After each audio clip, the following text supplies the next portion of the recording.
You know what Hitler did as the second he got elected in 1933? Like, not the first thing immediately, but the first political thing he did was call another election. Like, 2 months later. But why do this? Because the Nazi Party only won a third of the seats. And this is very irritating if your ultimate goal is power. Because then things just had to be voted on and it slows the whole process down. But if you have a majority in the House, you don't need to do that. However, this was not enough. Hitler also required emergency powers to do this. And the only person who could grant him emergency powers was the president, Hindenburg. Now the thing about Hindenburg is he was like a Prussian aristocrat. Very proud old German heritage. And Hindenburg, he didn't like Hitler. He didn't trust Hitler. But you know who Hindenburg liked even less than Hitler?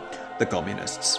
And what happened not long after is the Reichstag, the main German governmental building, caught fire. It looked like arson, and a Dutch communist council leader called Marinus van der Lubbe was arrested at the scene of the crime. Hitler and the Nazis go to Hindenburg and they're like, see, the communists are planning a violent uprising. We've been telling you about this. Was there any concrete evidence of this?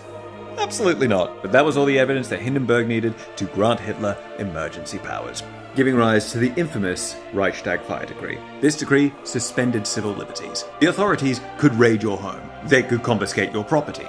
There was no right to assembly. There was no freedom of the press. But it also affected who could vote. If you were a part of a terrorist organization, you couldn't vote. And one of the largest parties in Germany at this time happened to be the biggest enemy of the Nazis, the communists. Without that opposition, the Nazis pretty much had free rein.